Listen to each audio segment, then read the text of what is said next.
chères sœurs, chers frères, chères sœurs, chers amis, merci de nous suivre et suivre ces chroniques coraniques et hadithiques. C'est à la lumière du Coran et du hadith, sont, comme vous le savez maintenant, toujours une partie du Coran qu'on appelle Juz et une biographie du prophète Mohammed qui vous sont présentées par, que j'ai l'honneur de vous présenter chaque jour.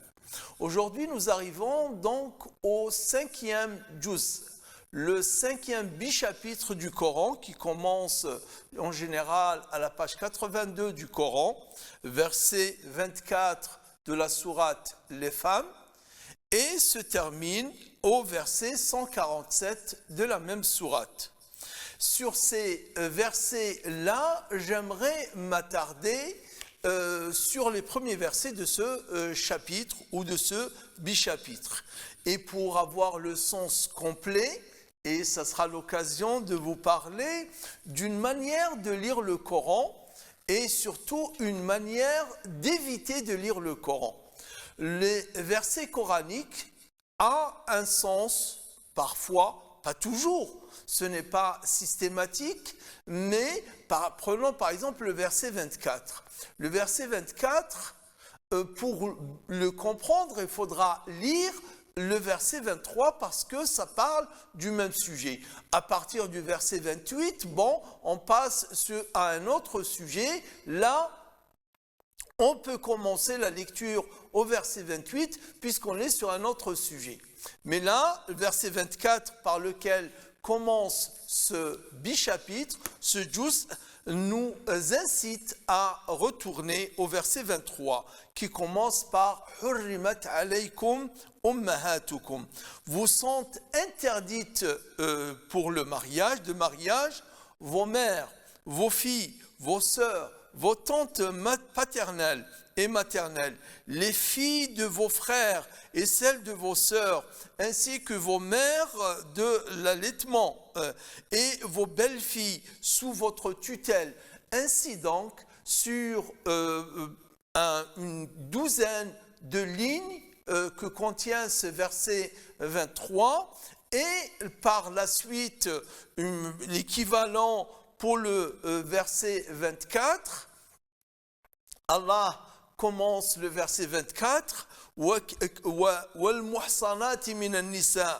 sont également interdites pour les mariages les femmes protégées par le mariage, à moins qu'elles ne soient de votre droit de propriété, etc., etc. Cela vous est prescrit par Allah en dehors de ce qui est déjà cité. Il vous est permis d'user de vos biens, etc. Donc, verset 23, verset 24 nous parle des mariages que l'islam interdit.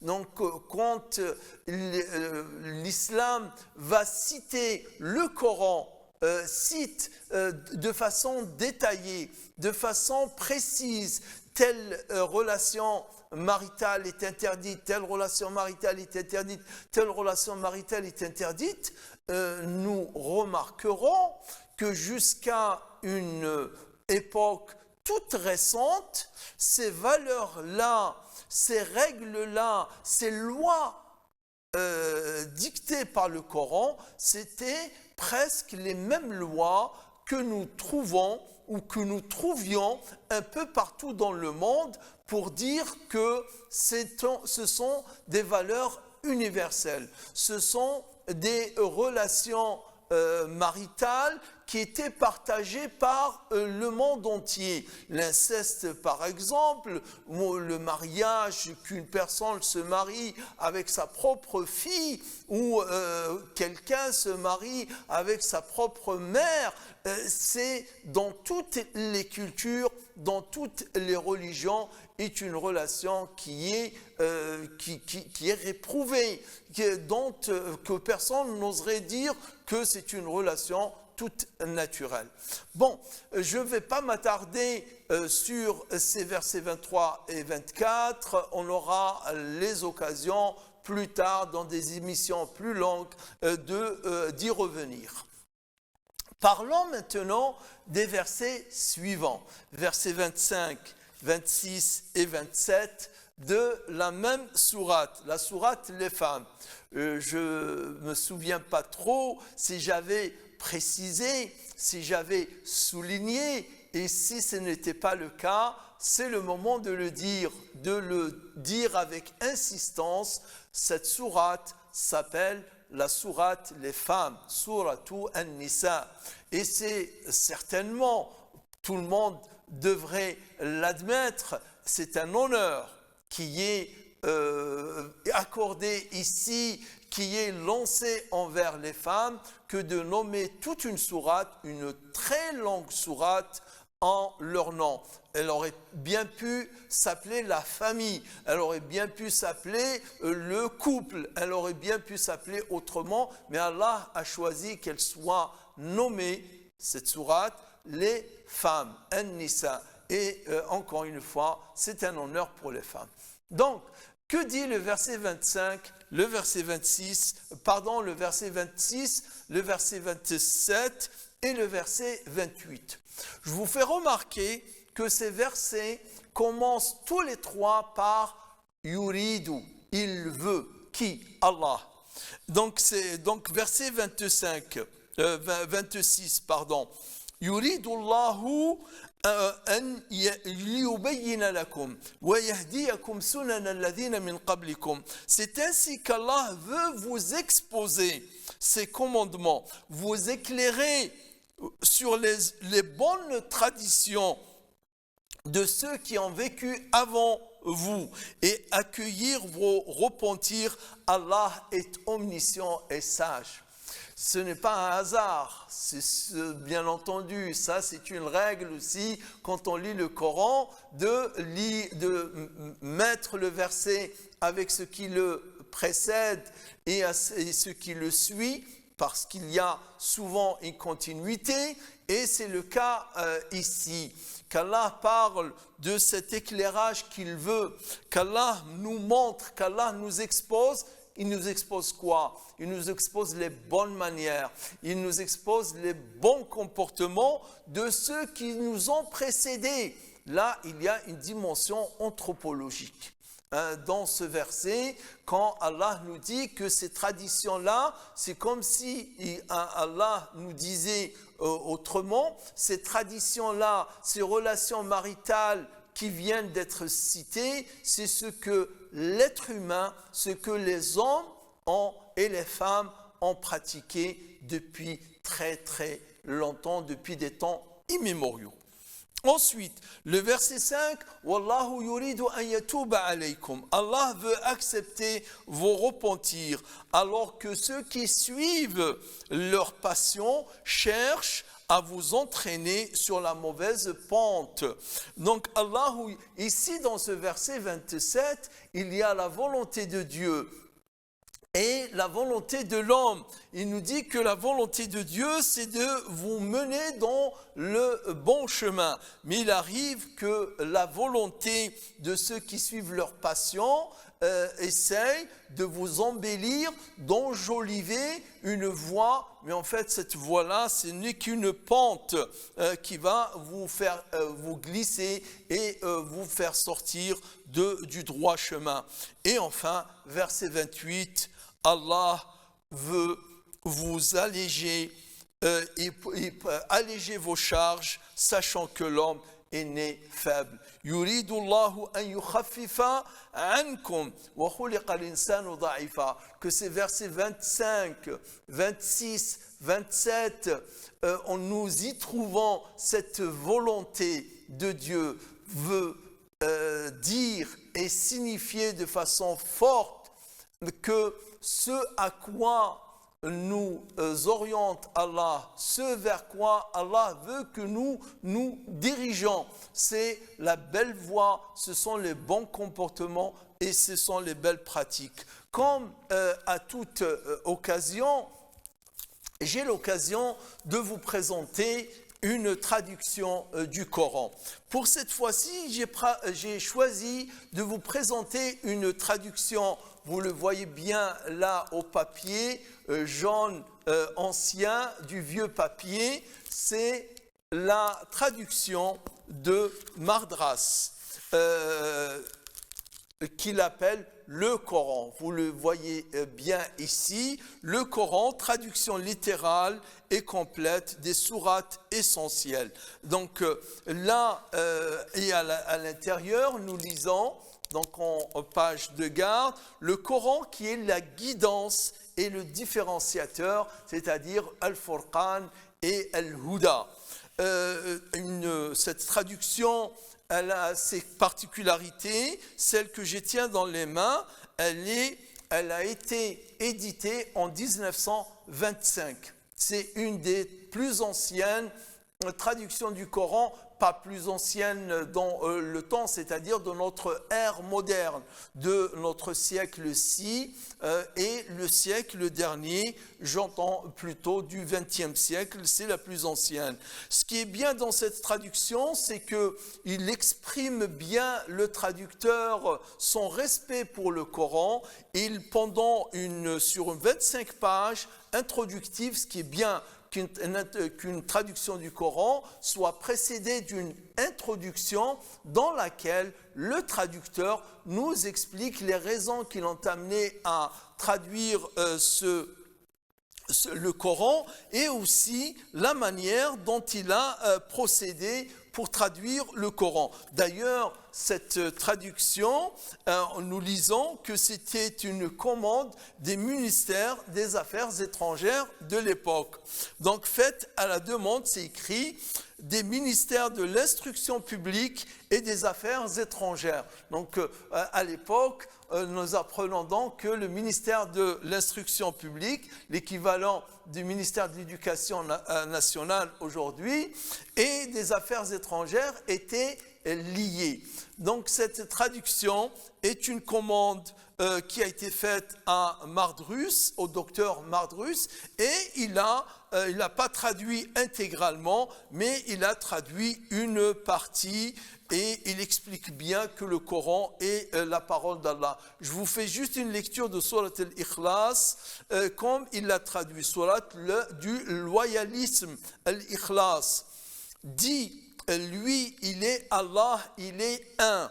Il est Allah, le maître, sans besoin, ni procréateur, ni procréé, sans aucun égal, certes aucun. Donc c'était là la partie concernant le Coran, concernant le juz, le bichapitre d'aujourd'hui, et nous restez avec moi, nous passerons pour la deuxième partie qui va traiter du hadith et de la biographie du prophète Mohammed sallallahu alayhi wa sallam.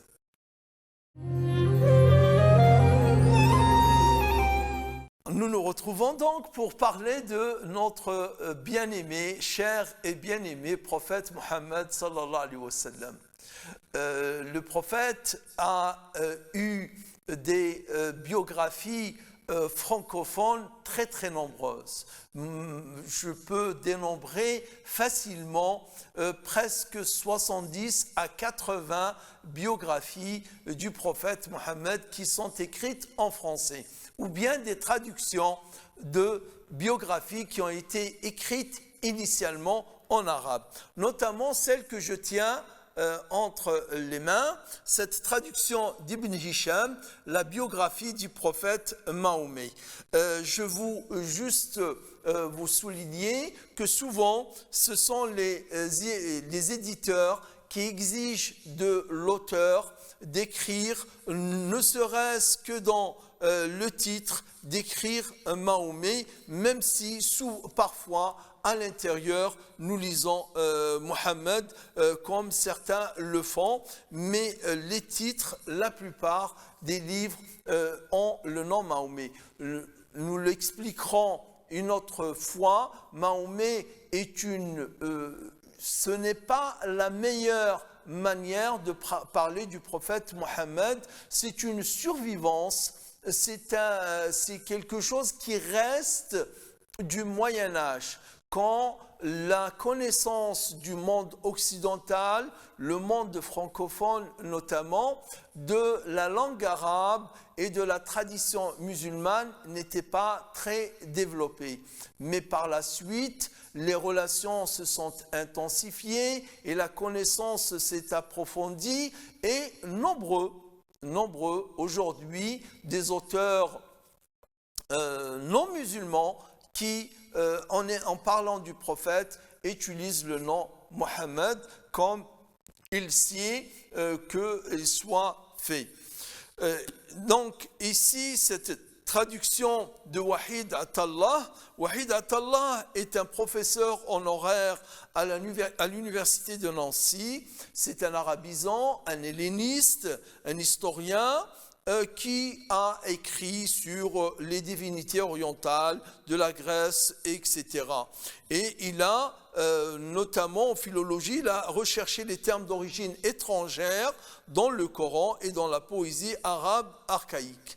Dans cette traduction, voilà ce qu'il est dit à la 4e de couverture. Mahomet est mort en 632. Et depuis, on s'en doute, la vie du prophète de l'islam a suscité d'innombrables livres qui vont de la géographie émue et de l'apologie convaincue aux études critiques et aux pamphlets passionnés. Donc il y a la géographie, c'est un peu comme la biographie. Quand on fait une hagiographie, c'est juste qu'on relate sans aucune critique. D'accord? En quelque sorte, on fait de l'apologie, ce qui est tout à fait normal. Un être, une personne, un personnage, comme le prophète Mohammed sallallahu alayhi wa sallam, quand on approche sa vie, sa biographie, et quand on la passe en revue, on ne peut que reconnaître en lui, même pour ceux et celles qui n'ont pas la foi, qui n'ont pas eu cette foi en son message, néanmoins, en la personne du prophète, en le personnage qu'il a fait, et les réalisations qui ont été les siennes, ils n'ont que admiration pour lui. Il viendra dans une séance, je pense qu'on s'attardera sur quelques-unes ou quelques-uns de ces témoignages et quelques-unes de ces belles paroles qui ont été dites sur le prophète Mohammed. Ce n'est pas que ça honore davantage qu'il ne l'est. Le prophète Mohammed a été d'abord honoré par Allah, honoré par ses compagnons qui l'ont suivi et qui ont été à ses côtés et qui ont connu combien cet homme était attachant, combien cet homme était dévoué pour le bien de l'humanité afin de leur transmettre la lumière d'Allah.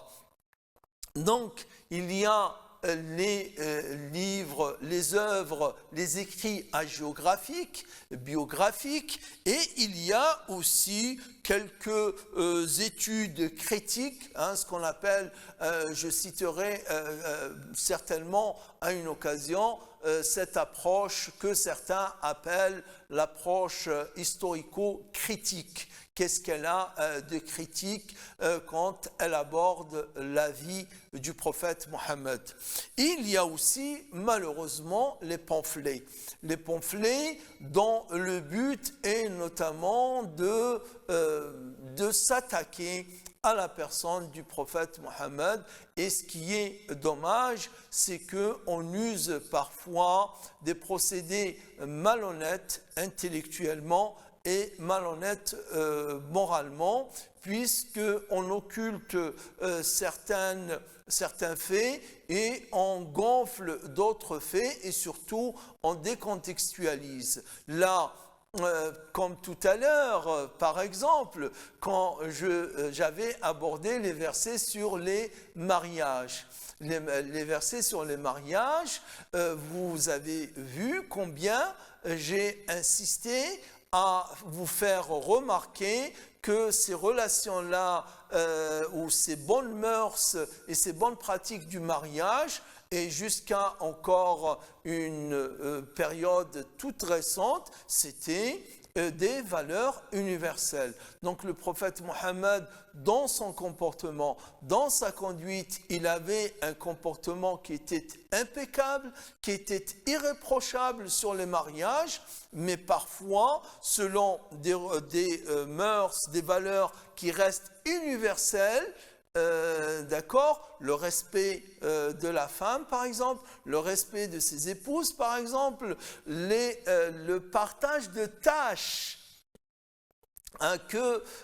avec ses épouses à la maison, qui est un comportement moderne, comme le dit Aïcha et comme le dit Salama, qu'Allah les agrée toutes les deux.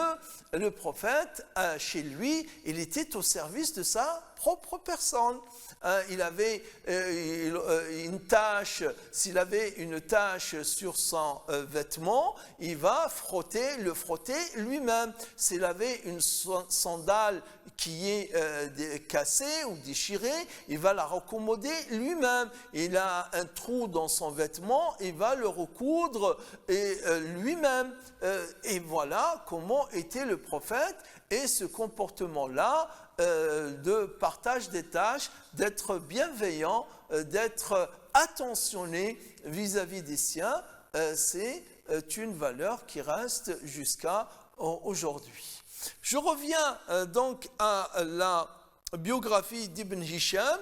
Ibn Hisham, c'est une des plus anciennes biographies du prophète sallallahu alayhi wa sallam, puisqu'elle date du IIe siècle de l'islam, dont il se trouve que l'ouvrage d'Ibn Ishaq et Ibn Hisham est à la fois le plus ancien et le plus complet. Donc c'est une édition de presque 1600 pages qui parle du prophète sallallahu alayhi wa sallam de façon chronologique, de sa naissance jusqu'à son décès. Cette traduction, texte traduit et annoté par Wahid Atallah dans les éditions Fayard, est une des traductions de cette biographie, puisque nous trouvons aussi cette traduction chez des traductions chez d'autres éditeurs, par exemple celle de Dr Badawi, qui est sur 2 tomes. Dans les éditions Al-Buraq, une longue et très approfondie traduction. Donc Ibn Hisham a écrit, Ibn Ishaq a écrit toutes les biographies, toutes les études relatives au prophète se réfèrent, en plus du Coran, à quelques 4 ou 500 ou 5 ouvrages écrits en arabe entre la fin du 8e siècle, donc de l'ère chrétienne, et le début du Xe siècle. On cite en général Ibn Ishaq et Ibn Hisham, Ibn Sa'd dans son livre At-Tabaqat, l'imam Al-Waqidi, Al-Mas'oudi et Al-Bukhari. Toutes, bien entendu, ces références qui viennent d'être citées ne sont pas égales, on ne peut pas les mélanger, puisque le dernier qui a été cité, Al-Bukhari, c'est un recueil exclusivement de hadith. Ce n'est pas une biographie du prophète sallallahu alayhi wa sallam, comme c'est le cas de Ibn Ishaq, qui est une biographie du prophète, la première d'ailleurs. Et Ibn Hisham, qui a repris celle de Ibn Ishaq, il a résumé. Et Ibn Sa'd, c'est un livre d'histoire, c'est ce qu'on appelle Kutub at-Tabaqat. At-Tabaqat, ce sont les générations. Les générations, parlant de la première génération, on parle du prophète, sallallahu alayhi wa sallam, on parle de ses compagnons et on parle ensuite des autres qui viennent par d'autres. Et il y a aussi dans les œuvres sur le prophète Mohammed, vous avez les styles littéraires des écrits sur le prophète sont nombreux. Il y a ce qu'on appelle les sir, les livres de sira, c'est les livres de biographie.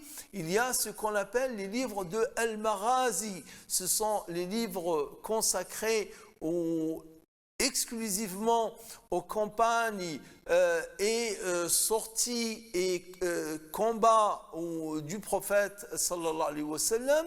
Et il y a les livres de Ash-Shama'il. Ash-Shama'il, c'est les qualités physiques et comportementales du prophète sallallahu alayhi wa sallam. On nous parle de lui en tant que personne, comment il était, et vous avez les livres Kutub ad-Dalail, les livres des miracles, les miracles prophétiques, comme celui écrit par l'imam al-Bayhaqi, et vous avez aussi des livres qui parlent de ce qu'on appelle, ou bien ce que le Cheikh Mohammed al-Tahar ben Ashur, rahimahullah, appelle al-Mawlidiyat, celle qui parle de la naissance du prophète sallallahu alayhi wa sallam et des vertus du prophète sallallahu alayhi wa sallam.